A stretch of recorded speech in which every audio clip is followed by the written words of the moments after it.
दिल्ली के वसंत विहार इलाके में एक मकान के गिरने की खबर आ रही है। भारी बारिश के बाद यह मकान गिर गया।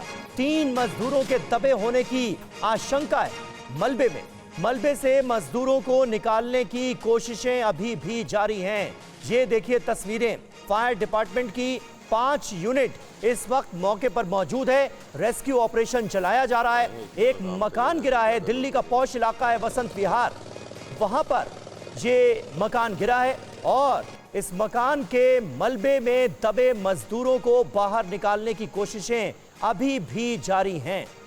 3 मजदूर इस मलबे में दबे हुए हो सकते हैं, यह आशंका जताई गई है।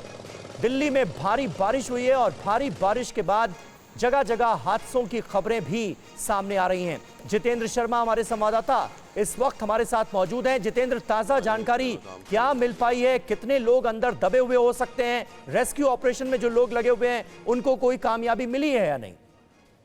जी बिल्कुल, देखिए डीएफएसओ की टीम लगी हुई है, इस वक्त मौके पर मौजूद है। 5 यूनिट वहां पर मौजूद है जो लगातार पानी निकालने का काम बेसमेंट से कर रहे हैं। बताया जा रहा है 3 मजदूरों के दबे होने की आशंका है और कोशिश है कि जल्द से जल्द पानी निकाला जाए। जो वहां पर एक तरीके से गाद जो जम गया है वो अगर निकल जाएगा तो उसके बाद मजदूरों को निकालने में आसानी होगी। लेकिन इस ऑपरेशन को तकरीबन पौना घंटा बीत चुका है और अभी तक मजदूर, जो तीनों मजदूर बताए जा रहे हैं, जो 3 लेबर है, वो अभी भी अंदर फंसे हुए हैं। सुबह की घटना है, जिस वक्त तेज बारिश हो रही थी, अचानक बेसमेंट की जो मट्टी है वो धसी है और उसके बाद जो मजदूर उसमें काम कर रहे थे, जो नीचे रुके हुए थे, वो उस मट्टी के अंदर दबे हुए हैं, जिनको निकालने की कवायद लगातार। तो क्या ये निर्माणाधीन इमारत थी जो गिरी है? जी बिल्कुल, देखिए निर्माणाधीन इमारत थी, उसका बेसमेंट की खुदाई हो रही थी और बेसमेंट की खुदाई के दौरान जब बारिश हुई है तेज, उसके दौरान अचानक से मट्टी धसी और उस वक्त कुछ बताया जा रहा है जो मजदूर थे वो अंदर काम कर रहे थे। उनमें से काफी मजदूर तो निकल गए, लेकिन 3 मजदूर के अभी भी फंसे होने की आशंका जताई जा रही है। बहुत शुक्रिया आपका जितेंद्र इस जानकारी के लिए। 3 मजदूर अभी भी मलबे में दबे हुए हो सकते हैं, उनको निकालने की कोशिशें जारी हैं।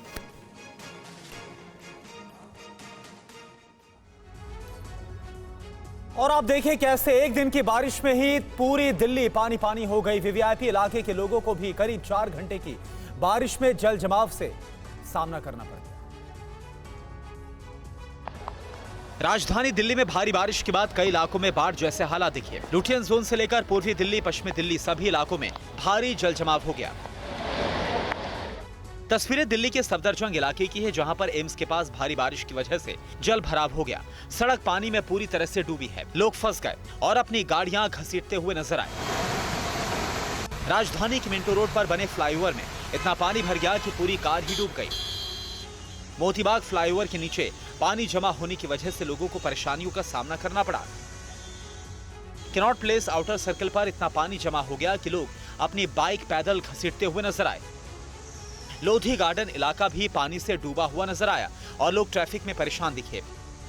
शांति पथ रोड पर इतना जलजमाव हो गया कि पार्क और सड़क पानी में डूबे दिखे। मूलचंद इलाके में पानी इस तरह से भर गया जैसे कि मानो कोई नदी बह रही है। भारी बारिश की वजह से कई मेट्रो स्टेशन पर भी लोगों को दिक्कतों का सामना करना पड़ रहा है। और वहीं दिल्ली में हुई झमाझम बारिश के बाद आईटीओ पर ऐसा जलभराव हुआ कि लोग घंटों उस जलभराव में फंसे रहे।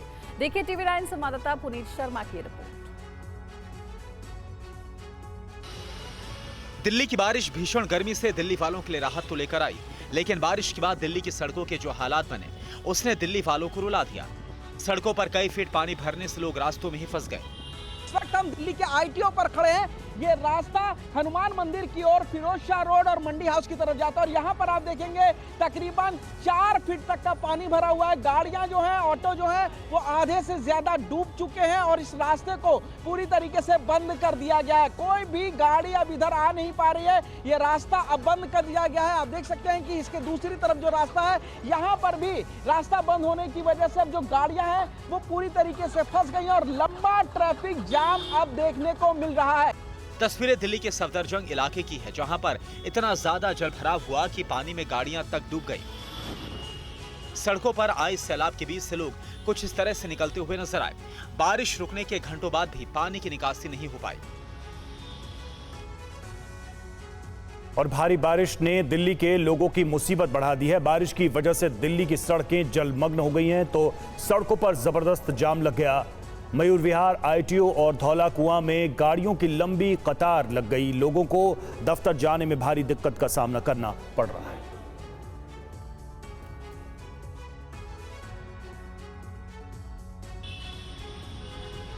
पहली ही बारिश में दिल्ली पूरी तरह से दरिया में तब्दील नजर आई।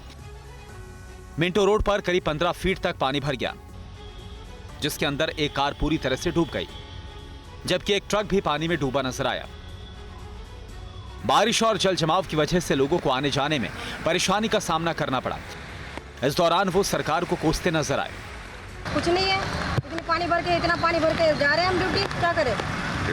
एक दिन की बारिश तो है नहीं, अब बारिश रोज रहेगा तो रोज थोड़ी छुट्टी करेंगे। सरकार कुछ नहीं करती है, सरकार अपनी जेब भरती है, अपने घर भरता है। अब सफाई नहीं हुआ, पाइपलाइन जाम है, पूरा रोड भरा पड़ा है, हम लोग जूता पहन के हाथ में लेके जा रहे हैं। वहीं रिंग रोड पर धौला कुआं फ्लाईओवर के नीचे पानी भरने से कुएं जैसा नजारा दिखा। भारी बारिश के कारण कई जगह पेड़ भी गिर गए, जिसके कारण रास्ते बंद हो गए। इसकी वजह से भी लोगों को काफी परेशानी उठानी पड़ी। और वहीं कांग्रेस सांसद तारिक अनवर के घर में भी आज भारी जलभराव देखने को मिला। उन्होंने केंद्र सरकार को हालात के लिए जिम्मेदार ठहराया। तो वहीं बीजेपी सांसद रामवीर सिंह विधूड़ी ने दिल्ली सरकार को जलभराव के लिए दोषी ठहराया। जल जमाव हुआ है पूरे दिल्ली के अंदर, ये भी इस बात को दर्शाता है कि हमारा ड्रेनेज सिस्टम राजधानी में सही नहीं है, ठीक नहीं है। ये सबको पता था कि मानसून आने वाला है, बारिश आने वाली है, उसकी तैयारी पहले से होनी चाहिए थी। लेकिन लगता है कि चाहे वो कॉरपोरेशन हमारा हो, राज्य सरकार हो या केंद्र सरकार हो, किसी ने भी इस बात पर ध्यान नहीं दिया। बार बार हमने कहा कि देखिए मानसून आ गया है, बरसात आने वाली है, और दिल्ली सरकार के पीडब्ल्यूडी डिपार्टमेंट ने और दिल्ली नगर निगम ने अपने नालों की सफाई नहीं की है। केजरीवाल की सरकार दिल्ली के नालों की सफाई करने में पूरी तरह से विफल रही है।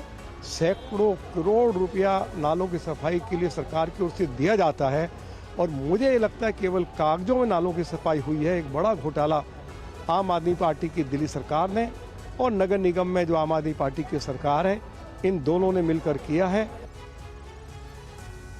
और वहीं दिल्ली में प्रगति मैदान अंडरपास के अंदर भी आज पानी भर गया, जिससे यातायात को डाइवर्ट करना पड़ा। ये ग्राउंड रिपोर्ट आपको दिखाते हैं। दिल्ली की सड़कों को, दिल्ली के रास्तों को कई जगह पे बंद करना पड़ा है। इस वक्त हम मौजूद हैं प्रगति मैदान का जो अंडरपास है, जो नया अंडरपास बनाया गया है उसके अंदर, और हालत आप देखें कि इस अंडरपास के अंदर पानी जो है वो भर चुका है, जिसकी वजह से अथॉरिटीज़ और एजेंसीज ने और पुलिस ने इस अंडरपास को बंद करने का निर्णय लिया है। जब तक पंप के द्वारा पानी नहीं निकाल दिया जाता, ट्रैफिक जो है पूरी तरीके से यहाँ पे बंद कर दिया गया है। अंडरपास का जो पानी है वो नहीं निकल रहा। उसका बड़ा कारण ये है कि लुटियंस दिल्ली में इंडिया गेट के आसपास जो नेताओं के या जजेस के मकान बने हुए हैं, जो वीवीआईपी मकान हैं, उनके अंदर जो पानी चला गया है वो पानी पंप के द्वारा निकाला जा रहा है, और उनके घरों में जो पानी गया है उसको डाइवर्ट किया जा रहा है पंप के थ्रू। और हर बार की तरह इस बार भी दिल्ली का मिंटो रोड अंडरपास भारी बारिश की वजह से पूरी तरह से भर गया है। आपको दो तस्वीरें हम दिखाएंगे। एक तरफ कार डूब गई है तो दूसरी ओर एक ट्रक भी पानी में फंस गया है। मिंटो रोड की तस्वीर आपको दिखा रहे हैं। बारिश की वजह से जल भराव की स्थिति है, और देखिए कैसे कार जो पार्क थी वो तक डूब गई, और मिंटो रोड अंडरपास पर एक ट्रक भी फंस गया पानी में। प्री मॉनसून रेन ने दिल्ली के मिंटो ब्रिज को पूरी तरह से डुबो दिया है। लगभग 15 फीट तक पानी भर गया है। इस पानी के अंदर एक कार पूरी तरह से डूब चुकी है, जो नजर नहीं आ रही है, जबकि एक ट्रक भी पानी में लगभग डूब चुका है। पिछले कुछ दिनों से दिल्ली और एनसीआर में भीषण गर्मी पड़ रहे थे। तपिश और उमस से लोग परेशान थे और इंतजार कर रहे थे बारिश का। प्री मॉनसून रेन आई, धीरे से आई, चुपके से आई, और शुक्रवार की सुबह जब अलसाई दिल्ली और एनसीआर के लोग सोकर उठे तो बारिश ने, तेज बूंदों ने उनको पूरी तरीके से भिगो कर रख दिया। कुछ घंटों की बरसात ऐसी हुई कि दिल्ली पूरी तरीके से दरिया बन चुकी है। इस वक्त हम मिंटो ब्रिज पर खड़े हैं, और मिंटो ब्रिज का हाल आप देखेंगे। यहाँ पर 15 फीट से ज्यादा तक पानी लगभग भर चुका है। सामने आप जो देख रहे हैं पुल के नीचे, वो दरअसल एक ट्रक है जो लगभग पूरी तरीके से डूब चुका है, और इसी पानी के अंदर एक कार है जो बिल्कुल नजर नहीं आ रही है, वो भी पानी में पूरी तरीके से डूब चुकी है। जिस वक्त वो कार यहां मिंटो ब्रिज को क्रॉस कर रही थी कि अचानक तेज पानी आया, और पानी की वजह आप देखेंगे जो पानी की रफ्तार है वो काफी तेज है, और यही वजह है कि दिल्ली और एनसीआर में खासतौर से आईटीओ के इलाके में जो भी पानी जमा हुआ बारिश का, वो मिंटो ब्रिज पर आकर के यहां पर जमा हुआ है। और अब बात दिल्ली एयरपोर्ट पर हुए हादसे की। जी हां, भारी बारिश से दिल्ली एयरपोर्ट पर बड़ा हादसा हो गया। टर्मिनल 1 की छत का एक हिस्सा गिरा। छत का हिस्सा गिरने से एक शख्स की मौत हो गई। छत का हिस्सा गिरने से 6 लोग जख्मी हुए। हादसे में कई गाड़ियां चपेट में आ गई।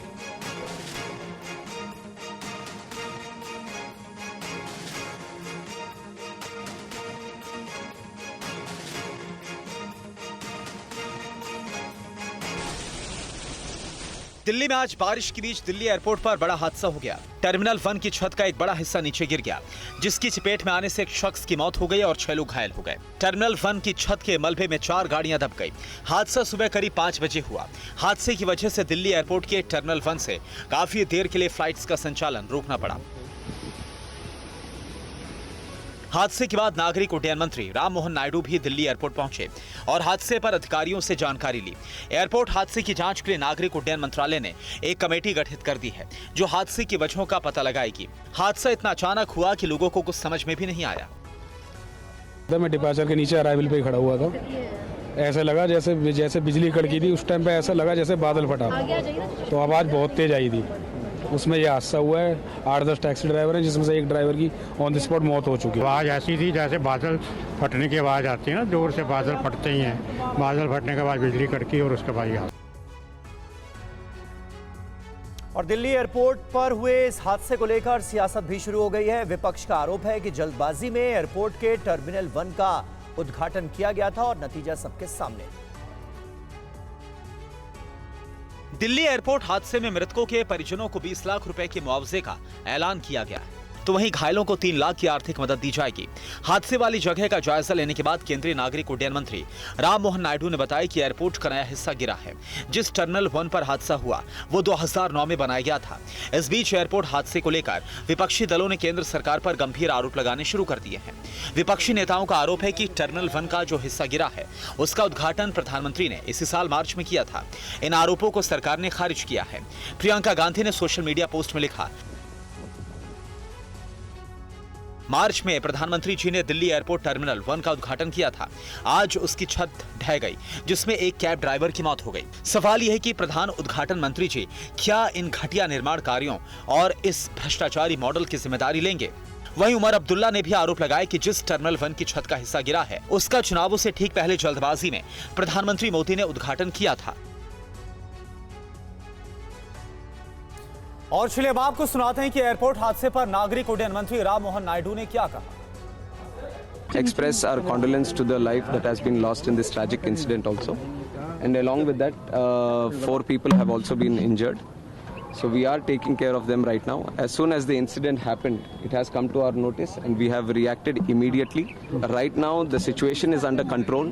The whole rest of the terminal building has been closed off. Compensation has also been announced, 20 lakh for the deceased and also for the injured 3 lakhs. ये गवर्नमेंट का इतना तो मैं बता सकता हूँ, this government will not tolerate any untoward this thing attitude. अगर कहीं पे कुछ लापरवाही रहेगी तो ये सरकार जरूर उनके ऊपर कार्रवाई करेगी। जो प्रधानमंत्री साहब जो इनॉग्रेट किया वो दूसरा बिल्डिंग है, दूसरी तरफ है। जो यहाँ कोलैप्स हुआ है वो 2009 में 2009 में पुरानी बिल्डिंग है। 2009 में जो उस टाइम ओपन हुआ था। और दिल्ली एयरपोर्ट के टर्मिनल 1 पर हुए हादसे पर विपक्ष ने केंद्र सरकार को घेरने की कोशिश की है और हादसे के लिए भ्रष्टाचार को जिम्मेदार ठहराया है। टर्मिनल 1 का हादसा अत्यंत शर्मनाक जनक है कि भारत के प्रधानमंत्री जिस टर्मिनल 1 के हिस्से का 10 मार्च को उद्घाटन करते हैं, आज 2-3 महीने के अंदर वो धराशायी हो गया। 3 लोगों की जान चली गई, कई लोग घायल हो गए। कौन जिम्मेदार है इसके लिए? इसलिए मैं कहता हूं, जहां भाजपा वहां भ्रष्टाचार। आपकी जान चली जाए इनको कभी मतलब नहीं। हमने देखा किस तरीके से गुजरात के अंदर पुल गिर गया था जिसमें सैकड़ों लोगों की जान चली गई थी। तो जहां जहां भाजपा है वहां वहां भ्रष्टाचार है। जैसे मोदी साम्राज्य की हालत है वैसे ही टर्मिनल 1 गिरा है। 10 साल से रख रखाव उनका था, उन्होंने देखा था, और उसके बाद भी ये हालत थी कि एक बारिश नहीं झेल पाई। मोदी सरकार का भी यही हाल होगा, पूरी तरह वही जिम्मेदार है। और कांग्रेस नेता इमरान प्रतापगढ़ी ने एयरपोर्ट हादसे को केंद्र सरकार की नाकामी बताया, तो टीएमसी नेता सौगत रॉय ने हादसे की जांच की मांग की। सिर्फ दिल्ली एयरपोर्ट की घटना जो है तो है, अभी 2 दिन पहले आप देखिए कि 1 दिन पहले जबलपुर एयरपोर्ट की सिचुएशन आप देखिए, तो देश में सारे एयरपोर्ट्स की सिचुएशन नहीं है, व्यवस्था चरमरा गई है और आज इतना बड़ा हादसा होना बहुत ही शर्मनाक है। पहली बारिश में ही दिल्ली में टर्मिनल 1 पर छत गिरे और लोग मर जाएं, ये इससे शर्मनाक क्या हो सकता है। देश की सरकार ने इंफ्रास्ट्रक्चर का तमाशा बना के रख दिया है। देश की रेलवेज जो हैं वो किस बदहाली के साथ चल रही हैं, उनके हादसे हो रहे हैं, लोग किस बुरी तरह सफर कर रहे हैं।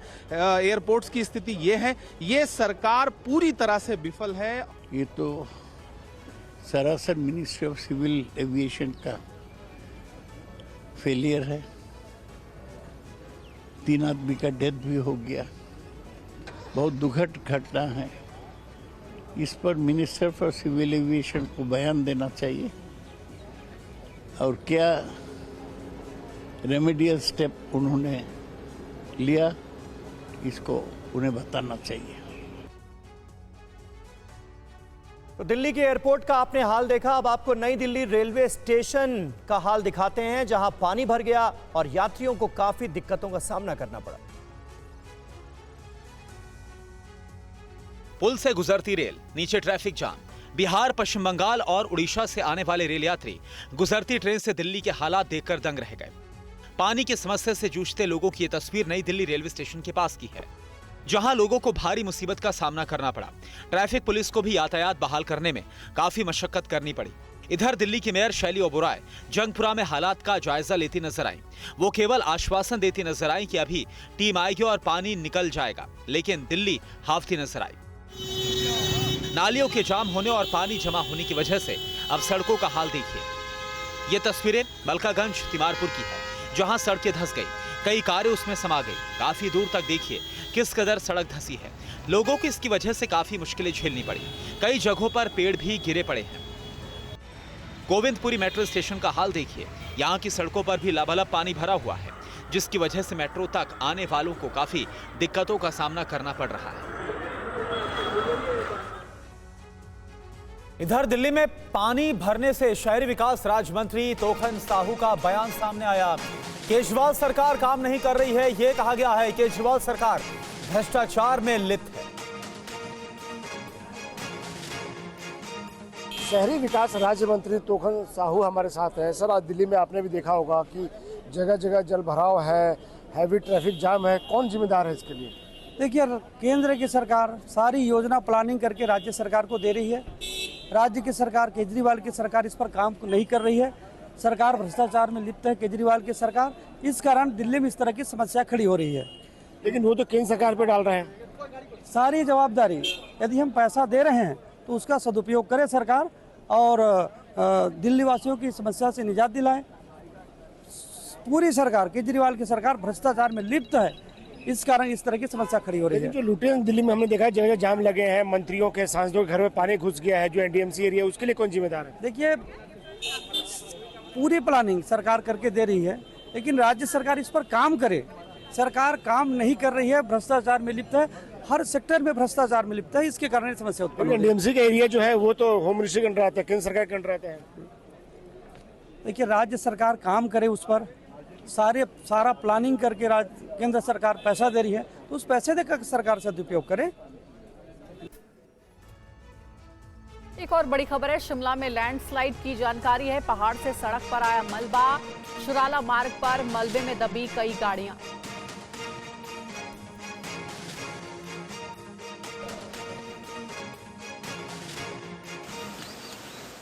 शिमला में बरसात की पहली बारिश के बाद तबाही का यह खौफनाक मंजर देखने को मिला, जहां चमियाना शुराला सड़क पर लैंडस्लाइड की वजह से 3 गाड़ियां मलबे में दब गईं। भारी बारिश के बीच लैंडस्लाइड से जनता की परेशानी बढ़ गई। पहाड़ का मलबा सड़क पर आने से रास्ता बंद हो गया।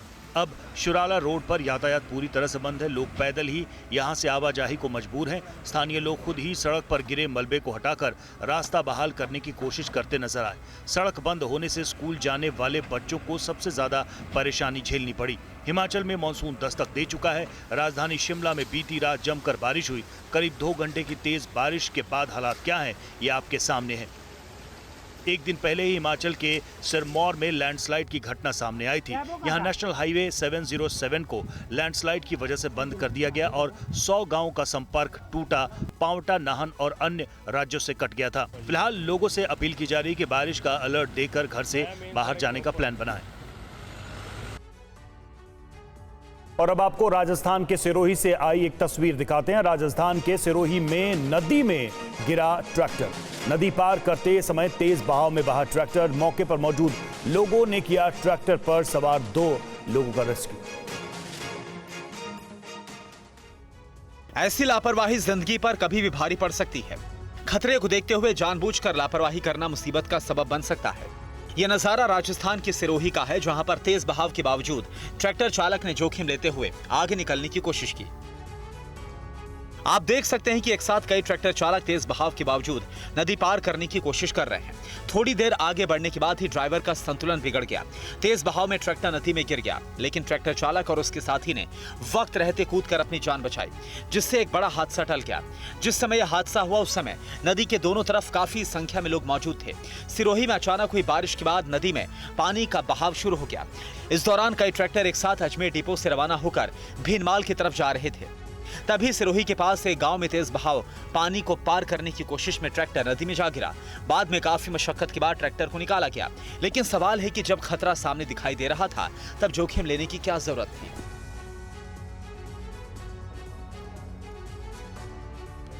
और एक बड़ी खबर है, राहुल गांधी का माइक बंद करने का आरोप सामने आया है। राहुल गांधी का माइक बंद किया गया, ये कहा है कांग्रेस सांसद दीपेंद्र हुड्डा ने। बड़ा आरोप उन्होंने लगाया है। उन्होंने कहा युवाओं का भविष्य बर्बाद किया जा रहा है और नेता प्रतिपक्ष का संसद के भीतर माइक बंद कर दिया गया। दरअसल आज लोकसभा की कार्यवाही के दौरान हमने देखा था राहुल गांधी नीट पर चर्चा की डिमांड कर रहे थे और उसी दौरान उनकी आवाज आनी बंद होती है। उसके बाद राहुल गांधी स्पीकर से ये कहते हैं कि मेरा माइक तो ऑन कर दीजिए। इस पर स्पीकर कहते हैं कि मेरे पास कोई बटन नहीं होता, मैं किसी का माइक बंद नहीं कर सकता यहां से। और अब इसी को लेकर कांग्रेस सांसद दीपेंद्र हुड्डा ने यह बड़ा आरोप लगाया। ठीक है आप प्रतिपक्ष के नेता हैं, आप संसदीय मर्यादाओं का पालन करेंगे, ऐसी मेरी अपेक्षा आपसे।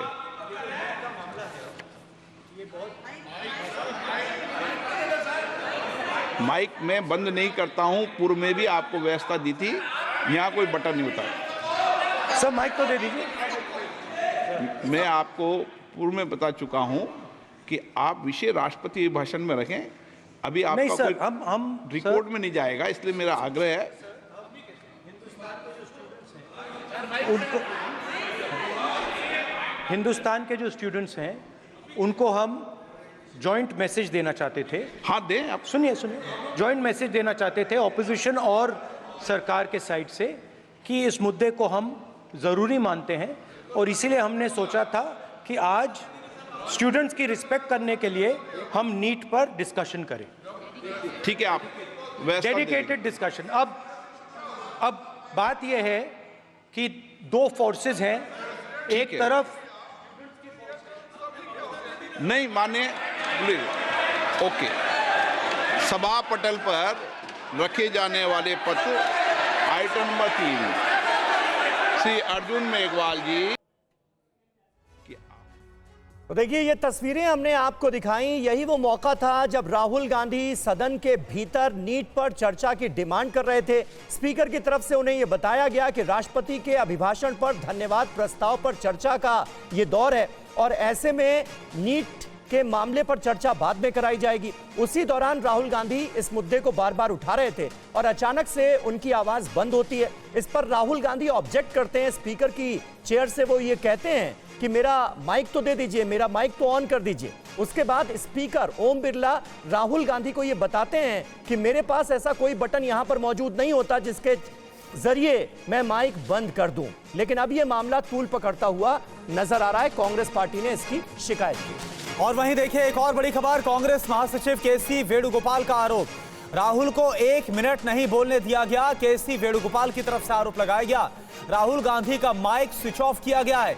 राहुल गांधी नेता विपक्ष हैं, केसी वेणुगोपाल की तरफ से कहा गया कि उनका माइक स्विच ऑफ कर दिया गया, बंद कर दिया गया। जिस तरह के आरोप कांग्रेस सांसद दीपेंद्र हुड्डा की तरफ से लगाए गए।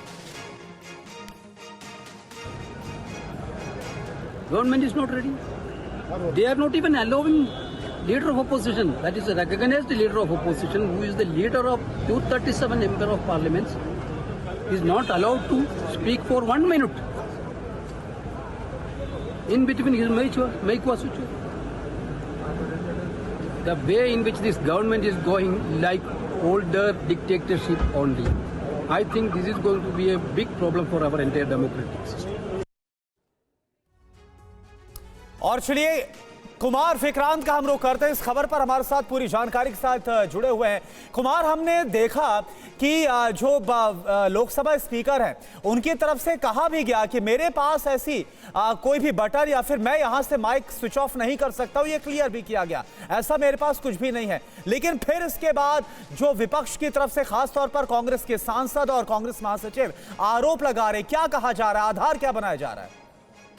ये देखिए, कांग्रेस पार्टी का और कांग्रेस पार्टी के जो सांसद हैं और जो संगठन महासचिव हैं केसी वेणुगोपाल, इन सभी का ये कहना है कि राहुल गांधी जब नीट के मामले पर काम रोको प्रस्ताव की बात कर रहे थे कि सभी काम छोड़कर राष्ट्रपति के अभिभाषण पर जो चर्चा है वो सोमवार को कराई जाए। फिलहाल नीट का एक ज्वलंत मुद्दा जिस पर चर्चा कराई जाए। सरकार की ओर से कहा गया कि जब चर्चा हो रही है आप उसी में वो बात कह दीजिए, नीट के मामले में जो भी आपको कहना है वो इसी चर्चा में हिस्सा लेकर कह दीजिए। वहीं कांग्रेस और राहुल गांधी का कहना था कि उसको रोक करके नीट पर ही चर्चा कराई जाए। और उसी बीच में राहुल गांधी जब बोल रहे थे तो कांग्रेस का आरोप है कि कुछ देर ही वो बोल पाए थे, तो उसके बाद उनका माइक बंद कर दिया गया। उनका एक कांग्रेस का एक कहना है ये माइक की जो व्यवस्था है वो सरकार के पास है, स्पीकर के पास होती है। जो भी लोग इसको देखते हैं वो सरकार और स्पीकर के मातहत आते हैं। इसलिए ये इल्जाम लगाया है कांग्रेस पार्टी और कांग्रेस के सांसदों ने सरकार पर। निश्चित तौर पर कन्फ्रंटेशन जो है सरकार, सत्ता पक्ष और विपक्ष के बीच वो लगातार संसद का सत्र शुरू होते ही, विशेष सत्र शुरू होते ही नजर आ रहा है। दोनों पक्ष आमने सामने हैं, कोई भी पीछे हटने को तैयार नहीं है। ठीक है कुमार विक्रांत, यानी कि विपक्ष की तरफ से खासतौर पर कांग्रेस के नेता सांसद ये बोल रहे हैं जो व्यवस्था है माइक को स्विच ऑफ करने की या फिर उस पर कंट्रोल की वो स्पीकर और सरकार के पास है। इस आधार पर यह आरोप लगाया जा रहा है। एक बार फिर से आपको दिखाते हैं कि हुआ क्या था। कि आप प्रतिपक्ष के नेता हैं, आप संसदीय मर्यादाओं का पालन करेंगे, ऐसी मेरी अपेक्षा है आपसे।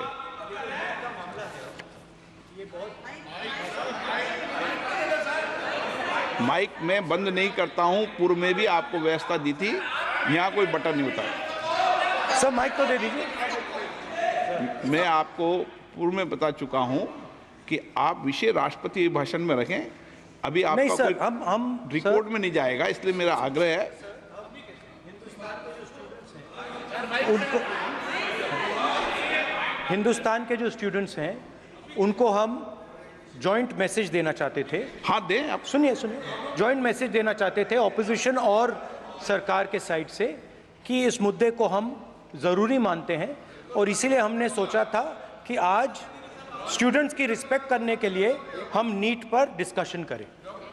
ठीक है, आप डेडिकेटेड डिस्कशन। अब बात यह है कि दो फोर्सेस हैं, एक तरफ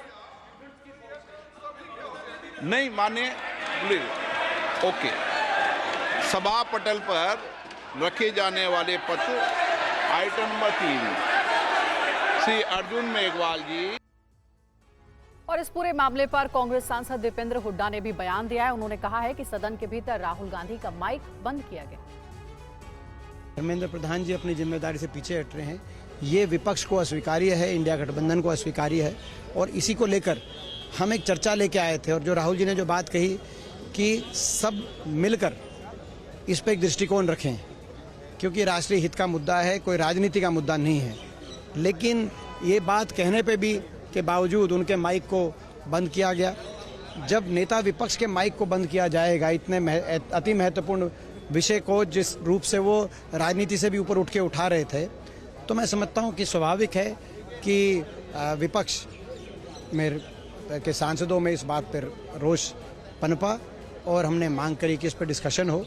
आज भी हम सरकार से मांग करते हैं तुरंत इस पर डिस्कशन कराया जाए।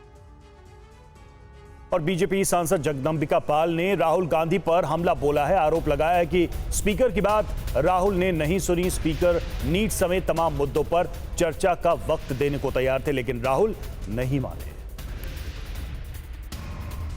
बीजेपी सांसद जगदंबिका पाल हमारे साथ हैं। सर, आज राहुल गांधी जब लोकसभा में बोल रहे थे, नीट का मामला उठा रहे थे और चर्चा की मांग कर रहे थे, तो कांग्रेस का आरोप है कि जब वो बोल रहे थे तो राहुल गांधी का माइक सदन में बंद कर दिया गया था। देखिए, उन्हें स्पीकर ने समय दिया। उन्होंने खड़े होकर के कहा कि हम चाहते हैं कि नीट का विषय चर्चा में हो, जिससे सदन से संदेश जाए युवाओं के लिए। इसका पूरा अवसर स्पीकर ने दिया। फिर स्पीकर साहब ने एक रूलिंग दिया कि अभी जो महामहिम राष्ट्रपति के अभिभाषण के धन्यवाद प्रस्ताव पे चर्चा है, उस पर आप विस्तार से, आप या और भी सदस्य इस नीट के विषय पे बोल सकते हैं। और मैं सरकार से भी अपेक्षा कर रहा हूँ कि सरकार उसका विस्तार से जवाब दे।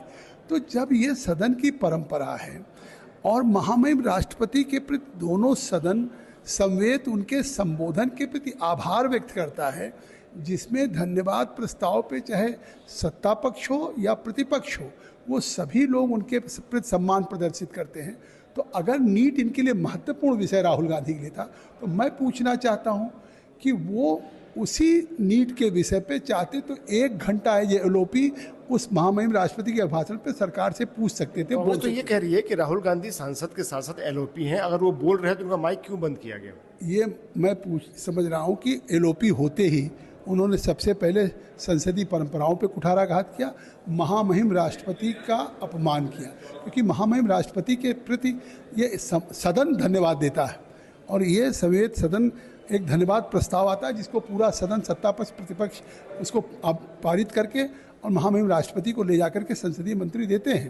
तो इससे साफ है कि ये आज उन्होंने एलओपी बनते ही संसदीय परंपराओं को तोड़ा है। उन्हें सदन का ज्ञान नहीं कि महामहिम राष्ट्रपति के प्रति क्या सम्मान प्रदर्शित करना चाहिए, आज उसका भी अपमान किया। और संसद के भीतर भी नीट पर भारी हंगामा हुआ। पेपर लीक को लेकर कांग्रेस पार्टी ने सरकार को घेरा। 7 साल में 70 बार पेपर लीक हुआ है, ये कहा मल्लिकार्जुन खड़गे ने राज्यसभा के भीतर। वहीं सुधांशु त्रिवेदी ने इस पर जवाब दिया, कहा विपक्ष बार बार अपना स्टैंड बदलता है।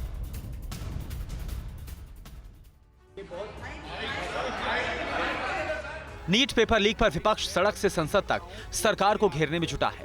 विपक्ष इस मुद्दे को किसी हाल में छोड़ने को तैयार नहीं है। सदन में इस पूरे मामले पर चर्चा कराने पर अड़ा हुआ है। हंगामे के चलते सदन की कार्यवाही भी स्थगित करनी पड़ी। लोकसभा में राहुल गांधी ने सदन में कहा कि हम नीट पर बहस चाहते हैं। हिंदुस्तान के जो स्टूडेंट्स हैं उनको हम जॉइंट मैसेज देना चाहते थे। हाँ दें, आप सुनिए जॉइंट मैसेज देना चाहते थे ऑपोजिशन और सरकार के साइड से कि इस मुद्दे को हम ज़रूरी मानते हैं और इसीलिए हमने सोचा था कि आज स्टूडेंट्स की रिस्पेक्ट करने के लिए हम नीट पर डिस्कशन करें। कांग्रेस अध्यक्ष मल्लिकार्जुन खड़गे ने राज्यसभा में कहा कि परीक्षा लीक होने से छात्र परेशान हैं। जब लोग देश में परेशानी होती है, आज स्टूडेंट्स बहुत परेशान है। नीट का एग्जामिनेशन बार बार 7 साल में 70 बार पेपर लीक होता है, तो क्या है? इधर राज्यसभा में सुधांशु त्रिवेदी का विपक्ष पर हमला। हर मुद्दे पर स्टैंड बदलता है विपक्ष, ये सुधांशु त्रिवेदी की तरफ से कहा गया। हमने अपने स्टैंड कभी नहीं बदला, नियत नीति निष्ठा का चुनाव लड़े।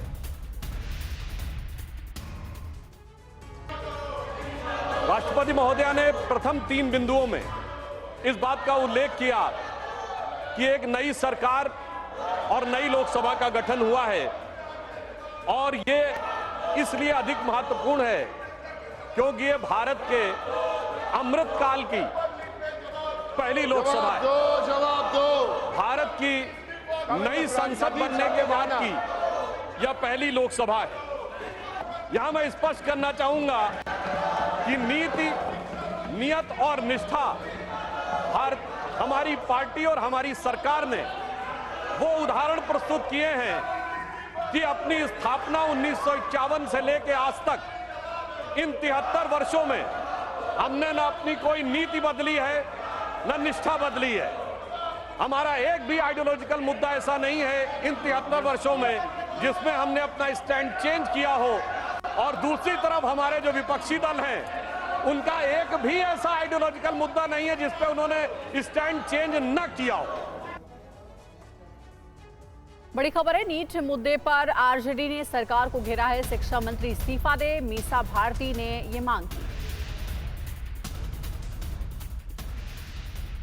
आरजेडी सांसद मीसा भारती हमारे साथ हैं। मैम, आप लोग नीट पे चर्चा की मांग कर रहे सदन में, लेकिन सदन की कार्रवाई नहीं हो सकी, हंगामा हुआ, उसको स्थगित कर दिया गया। देखिए, पिछले 10 वर्षों से देश की जनता ने भी देखा है कि किस तरह से ये सरकार युवाओं को लेकर के गैर जिम्मेदार रही है। चाहे वो रोजगार देने की बात हो, चाहे इस तरह की जो अभी नीट की जो मामला है, इस पे विपक्ष चाहता है, विपक्ष क्या पूरा देश चाहता है कि इस पे एक चर्चा हो और सरकार के तरफ से बयान, अपना पक्ष वो लोग रखें। और हम लोगों ने तो शिक्षा मंत्री से भी उस समय कहा था, लेकिन शिक्षा मंत्री जी का जवाब गैर जिम्मेदाराना था।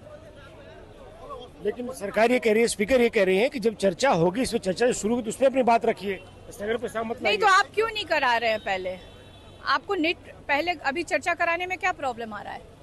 तो कौन जिम्मेदार है जो हुआ है बच्चों के साथ इसके लिए? ये सरकार जिम्मेदार है, सरकार को पूरी जिम्मेदारी लेनी चाहिए।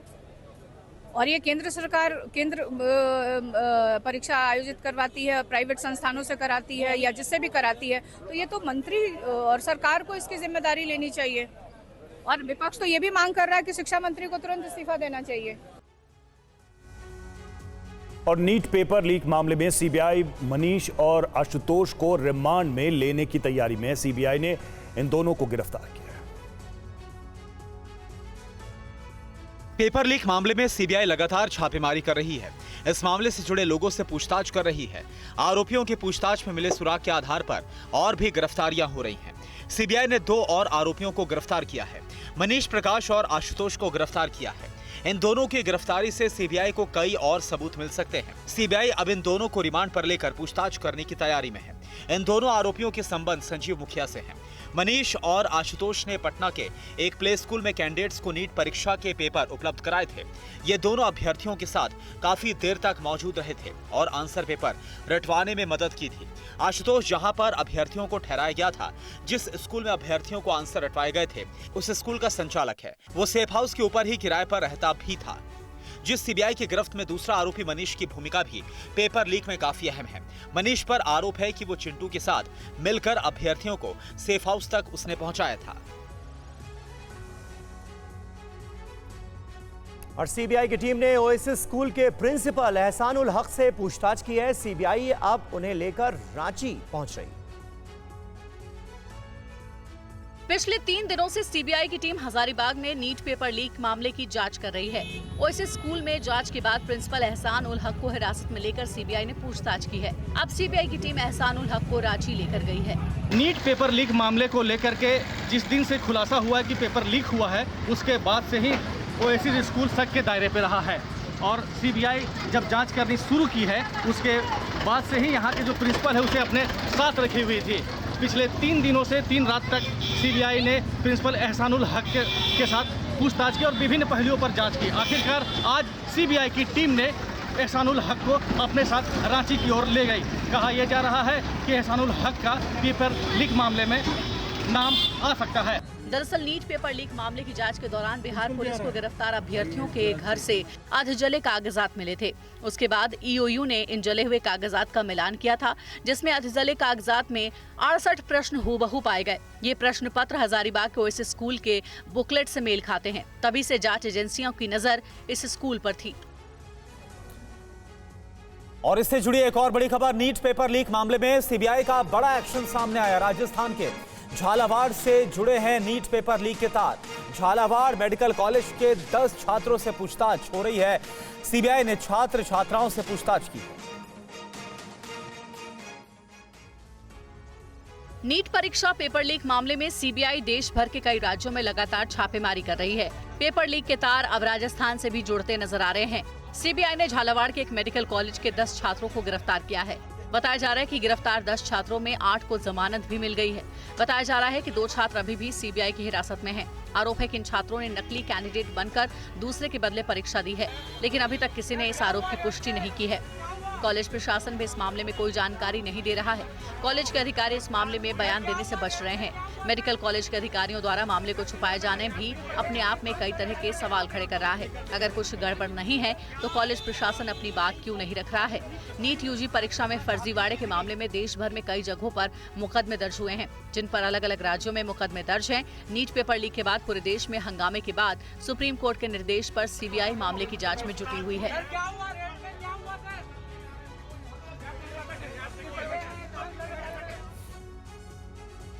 झारखंड हाईकोर्ट से पूर्व मुख्यमंत्री हेमंत सोरेन को बेल मिल गई है। जमीन घोटाला केस में हेमंत सोरेन को जमानत। 5 महीने बाद जेल से बाहर आएंगे हेमंत सोरेन।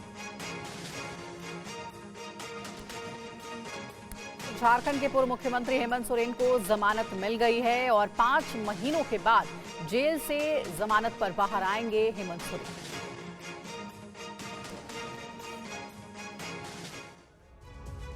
और टीवी 9 के इंटरव्यू में पप्पू यादव का बड़ा बयान। बिहार में भी ओडिशा की तरफ पांडियन 2 अधिकारी सरकार चला रहे हैं। नीतीश की सेहत बिगड़ने के पीछे 2 नेता मुख्य सचिव, प्रमुख सचिव सरकार चला रहे हैं। आपको पांडियन वाला एग्जाम्पल दे रहे हैं बिहार के लिए भी? सर है ये है बात सही? है मतलब सर अफसर चला रहे हैं। क्या खुल के बताइए क्या मामला है? सर वहां पर 2 अफसर चला रहे हैं। नीतीश जी नहीं, अफसर चला रहे हैं? बिल्कुल 2 अफसर चला रहे हैं। नाम बताइए। कौन है वो अफसर? सर एक प्रिंसिपल सेक्रेटरी हैं और एक चीफ सेक्रेटरी। आप ये कह रहे हैं, मैं एक मिनट मैं ऑन रिकॉर्ड पूछ रहा हूं। एक मिनट सर जयशंकर जी, एक मिनट मैं आपसे ये जानना चाह रहा हूं कि जो हाल उड़ीसा में हुआ है वही हाल अभी बिहार में चल रहा है, वह यहां पर भी पांडियन है? मतलब आप सर मैं आपको बता दूं बिल्कुल पांडियन है, आप इसको जान लीजिए। लेकिन यहाँ तो 14 जीत गए। सर एक मिनट जवाब सुन लीजिए प्लीज। और बिल्कुल पांडियन है यहाँ पर भी। और 2 ऐसे नेता हैं जो सुबह से शाम नीतीश जी के पास बैठे रहते। बात हुआ 2 नेता सर, उनका कोई काम नहीं है सकारात्मक और रचनात्मक बात करना। तो नीतीश 24 घंटा निगेटिविटी और वो बीजेपी के परोपकार करते रहते। नहीं तो सरकार को कंट्रोल ये 2 ऑफिसर कर रहे हैं। साथ लाने में नीतीश कुमार की जितना इच्छा नहीं थी उतना ये 2 नेता और 2 पदाधिकारी। तो फिर ये कौन नीतीश जी को बताता है कि पलटी मार लो, इधर से उधर चले जाओ, उधर से इधर चले जाओ? ये सब कौन? 2 नेता हैं उसके, वही सब करते रहते हैं। सर वही सब करते नहीं रहते हैं। हमको शंका है कि नीतीश कुमार जी की जो लोग बीमारी की बात कर रहे हैं उसमें उन लोगों की भूमिका ना हो। क्या है बीमारी उनको? क्या कहना चाह रहे हैं? बड़ी बात कह रहे हैं आप। सर हम नहीं कह रहे हैं सर, कुछ जो डॉक्टर या लोग कह रहे हैं कि बाहर कुछ चीज वो यादाश्त को, कुछ चीजों को कहा गया है कि नीतीश इन चीजों को देते हैं तो उसके एग्रेशन बढ़ता है या नीतीश जी भूल जाते हैं, भूलने की प्रवृत्ति हो गई। ये कह रहे हैं इसके पीछे इन 2 अधिकारियों का हाथ है? नहीं नेताओं का। 2 नेताओं की बात मैंने। नाम बता दीजिए, नाम बता दीजिए सर। आप बता दीजिए। लेकिन अब आप पप्पू यादव को क्या साफ बोलते हैं तो साफ पप्पू यादव को क्या चाहते हैं? आप साफ बोलते हैं, ये तो बता दीजिए। नहीं सर हम मरेंगे, हमको लगता है कोई ना कोई मार देगा सर। कोई नहीं, लेकिन ऐसे 2 नेताओं सर बड़ा प्रॉब्लम है सर। नहीं आप ये नाम बता दीजिए ना, क्या हो गया? दोनों मैंने कहा कि 2 नेता नीतीश कुमार जी को 24 घंटा बीजेपी प्लांटेड वो नेता है, आप समझ लीजिए। और उसमें ललन सिंह नहीं है, मैं आपको बता दूं। वो तो बीजेपी में थे भी नहीं तो फिर उसमें ललन सिंह नहीं है। ललन सिंह बहुत 3-13 में नहीं रहते, ये आप समझ लीजिए। मैं उनके बारे में आपको बता दिया। आप तो कभी इतना इशारों में बात नहीं करते हैं। आप अच्छा तो भैया एक बात, कभी इशारों में बात नहीं करते हैं। ये बोल करके हमको बलि का बकरा काहे बनाते हैं। और बिहार के मुख्यमंत्री नीतीश कुमार आज दिल्ली आ रहे हैं। नीतीश राष्ट्रीय कार्यकारिणी की बैठक में शामिल होंगे। मुख्यमंत्री नीतीश कुमार के दिल्ली पहुंचने के बाद सियासी गलियारे में सरगर्मियां बढ़ गई हैं। दिल्ली में कल जेडीयू की राष्ट्रीय कार्यकारिणी की बैठक शुरू होने जा रही है, जिसमें शामिल होने के लिए नीतीश कुमार 3 दिनों के दौरे पर दिल्ली आ रहे हैं। बताया जाता है कि बैठक में जेडीयू के सभी मंत्री, सांसद, प्रदेशों के अध्यक्ष और कार्यकारिणी के सदस्य शामिल होंगे। दिल्ली में संसद का सत्र चल रहा है। ऐसे में कार्यकारिणी की बैठक से पहले आज नीतीश अपने सभी सांसदों और पार्टी के वरिष्ठ नेताओं के साथ बैठक करेंगे। संभावना जताई जा रही है कि बैठक के दौरान बिहार बीजेपी के कद्दावर नेता और पूर्व केंद्रीय मंत्री रहे अश्विनी चौबे के उस बयान पर भी चर्चा हो सकती है जिसके बाद बिहार के सियासी गलियारे में तूफान उठ गया है। अश्विनी चौबे ने 2025 के बिहार विधानसभा चुनाव को लेकर बीजेपी के नेतृत्व वाली सरकार बनाने की मंशा जाहिर की है। कहा जा रहा है कि अश्विनी चौबे के बयान से जेडीयू नेता नाराज हो गए हैं।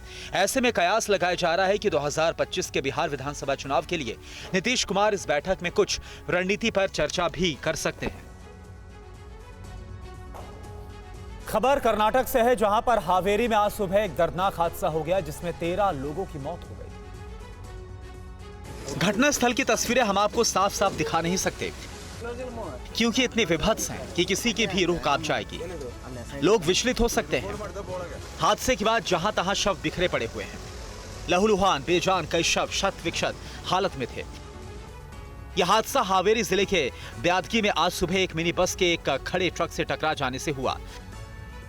आनन फानन में राहत और बचाव कार्य में एम्बुलेंस जुटी, लेकिन 13 लोगों की जान नहीं बचाई जा सकी। 2 लोगों की हालत काफी गंभीर बताई जाती है। उन्हें अस्पताल में एडमिट किया गया है। अधिकारियों के मुताबिक हादसे का शिकार हुए लोग शिवमोगा के रहने वाले थे और वो बेलगावी जिले के सवदत्ती से देवी यलम्मा के दर्शन के बाद तीर्थ यात्रा से लौट रहे थे। हादसे के कारणों को लेकर कहा जा रहा है कि हादसा बस चालक को नींद आ जाने की वजह से हुआ। इसकी वजह से उसकी भी मौत हो गई। पुलिस हादसे की तफ्तीश कर रही है।